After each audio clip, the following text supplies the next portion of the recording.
हम हैं हम हैं दादा कहाँ है? सुनील क्या बता बोलो।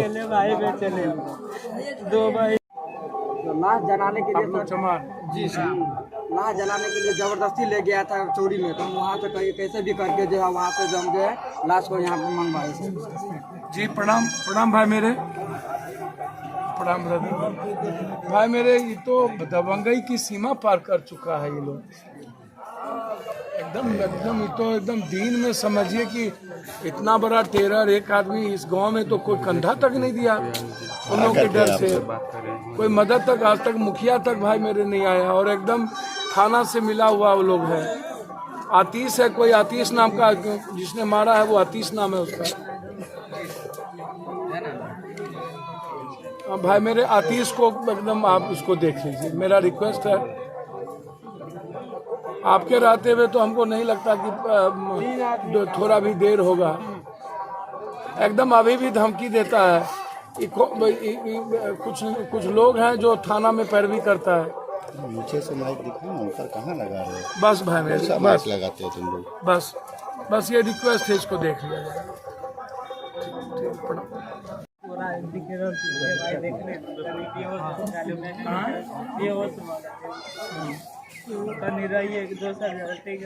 हम उतने चीज के जाने में हमरा क्या मालूम है बार बार हमारा भाई से झगड़ा करे, ठीक है, बार झगड़ा करे के ओकरा 25 तारीख को मामा 25 तारीख को झारखंड में महिला 25 तारीख को झारखंड में गया था ना, 25 तारीख को झारखंड में गया था। तो वो कितने छोटे छोटे बच्चा से उनको लड़ाई करवाया। लड़ाई करवाने के बाद मेरा भाई के पेट में लगा था चोट, तो दर्द हो रहा ना, मेरे मम्मी को बोला ये नहीं, ये मारा मेरे को। तो गया ना, तो वहाँ पर 30 नाम को लड़का और अपना मुझको बुला लिया। वहाँ पर मेरा मम्मी को सारी और घिस कर रहा था। हम जो पूछ रहे हैं उसका जवाब दीजिए।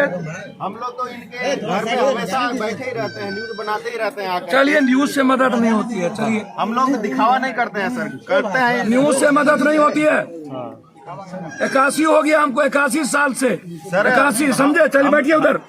हम लोग का जो फर्ज है सर वो करते ही है। कोई फर्ज नहीं आप लोग करते हैं, हम सब जानते हैं पत्रकार को। बैठिए चुपचाप।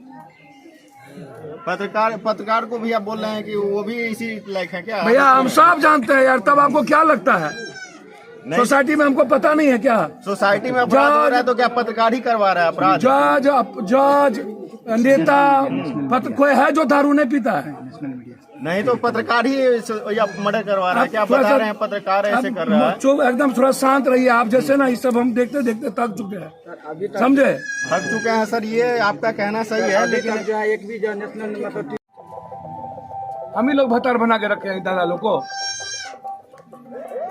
इतना मौक पब्लिक होती है क्या? हमको मत बोलवाइए। जंगल राज का इंडिकेशन चुपिए सर, पहले नहीं मौत होती थी, पहले हम 40 बार नहीं आए मर्डर में। एक व्यक्ति के चलते सबको गाली थोड़ी पर आप दे सकते हैं। 5 लोग दबंग होता है। इनका संरक्षण कौन दे रहा है सर? जो दे रहा हो, भगवानों देता है तो हम नहीं बकसते हैं। आपको पता ही नहीं है। आप आते ही रहते हैं, लेकिन ऐसा घटना को अंजाम दिया ही जाता है, रुकता भैया दिया जाता है तो ये पूछिएगा आप सोसाइटी से ना, ये पूछिएगा आप सिस्टम से ना। सिस्टम। चलिए बात करते हैं। और आतिश की गिरफ्तारी उन्होंने हमको 48 घंटे का समय मांगा। हमें एसपीडी ट्रायल के लिए मैंने कहा है, लगातार जिस तरीके से, और दुख मुझे यह इस बात का है कि इनके पिता को जलाने के लिए दूसरे गांव से लोग आए, और यहाँ के समाज के लोगों ने एक भी इसको देखने तक नहीं आए। यहाँ के मुखिया नहीं आए। चुल्लू भर पानी में डूब के मर जाना चाहिए ऐसे निपुंसक कमजोर सोसाइटी को। इससे बड़ा दुर्भाग्य धरती पर कुछ नहीं हो सकता। हमने इस घटने को चैलेंज में लिया है। यह तीनों बच्चा मेरे लिए बेटे की तरह है, और जब तक एसपीडी ट्रायल नहीं होगी तब तक इस केस के पीछे हम रहेंगे। और मुख्यमंत्री जी से हम बात करेंगे, या पदाधिकारी जो इस विभाग के मंत्री हैं, जो आपदा या जो घटना घटती है उसमें कौन अभी डीएम से बात करके इनको अविलंब इसके खाते में पैसे मिले इसकी व्यवस्था मैं करूंगा। बस और कुछ पूछना है तो आप पूछ लीजिए। कमतौल में उसके पहले हम हाजीपुर में चौकीदार को मारते मारते बस बच गया, वो दरोगा ने ही मार दिया।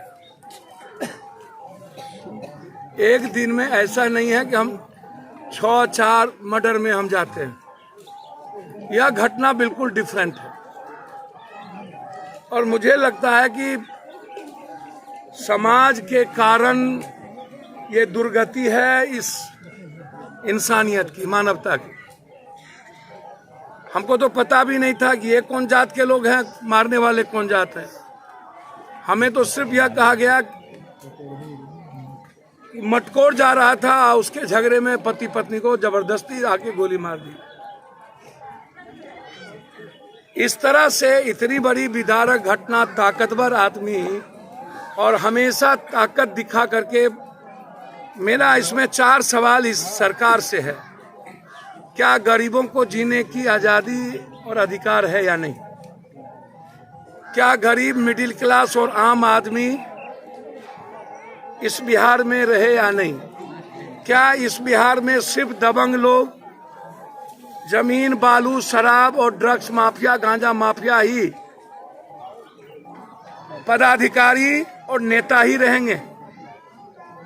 मुझे इस बिहार के बारे में अब इतना लगता है कि सिर्फ यहाँ या तो जज सुरक्षित है, या तो नेता सुरक्षित है, या तो माफिया सुरक्षित है, या तो अपराधी सुरक्षित है, या तो पदाधिकारी सुरक्षित है, और इन सब के ऊपर दलाल सुरक्षित है।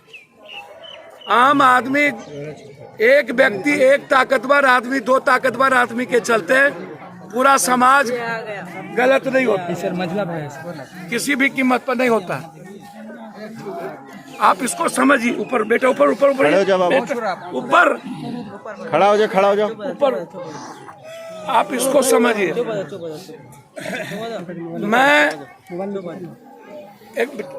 हम एक बात आपसे सिर्फ कहना चाहेंगे, क्या सरकार प्रोटेक्ट करेगी जो नेपाल से गांजा लाएगा, उसी नेता को, उसी माफिया को? यहाँ जितने पार्टी में नेता है सब गांजा माफिया और शराब माफिया क्यों बने हुए? एक बात। दूसरी बात, क्या माफिया अपराधी कंप्लीट रूप से, मैं बार बार कहता हूं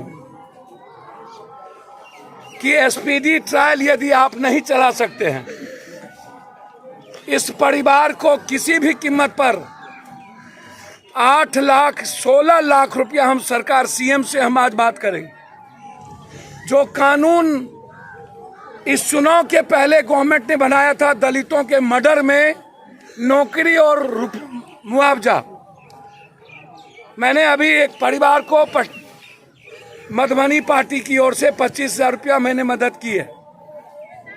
ये और 3 बच्चों को मैं गोद लेकर के 1 महीने के अंदर किसी, जब तक ये पढ़ेगा हॉस्टल में, इनको अच्छे स्कूल में भर्ती होगी। इस केस में आज मैंने 3 बार एसपी से बातचीत किया है। तुम तीनों बेटा परवरिश कर सको, हम अपना नंबर देके जाएंगे, ठीक है? आएगा, आइए। इलाज अभी उसको हॉस्पिटल ले जाएंगे। 25,000 रुपया मदद करते हैं। यहाँ एक छोटी दुकान करवाइए। और आप माम कौन है इसके सगे? किसके हाथ में? दादा को कि मामा? किसको हाथ में? आप जिसको बोलिएगा आप हटिए, आप हटिए, नीचे होइए। यही दिक्कत है आप लोग की। कि इस बिहार में कमजोर तबके के लोग, गरीब और मिडिल क्लास के लोग, किसी भी जाति धर्म वर्ग का है, वो सुरक्षित नहीं है।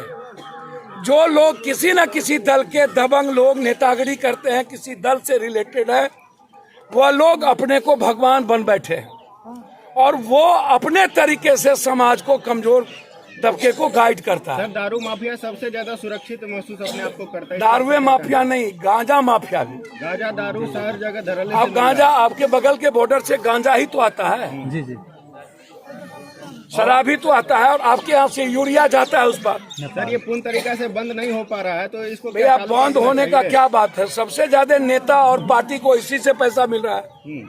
ये कहाँ से बंद होगा? दारू की वजह से ज्यादा गोलीकांड हो रहा है, इसी के कारण या दारू की वजह से गोलीकांड नहीं हो रहा है, दारू की वजह से 90% यूथ के हाथ में कोरैक्स, ड्रग्स, स्मैक्स, व्हाइटनर, सोल्यूशन ये जा चुका है और डिलीवर बॉय बन चुका है यूथ।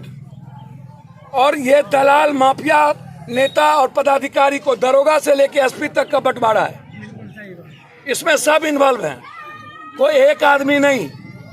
अब सवाल उठता है कि भैया हम बड़ा छोटा आदमी है, हम मदद ही कर सकते हैं, अपनी आवाज उठा सकते हैं, क्योंकि हमको ना आपके भगवान से डर लगता है ना आपके किसी आदमी से डर लगता है।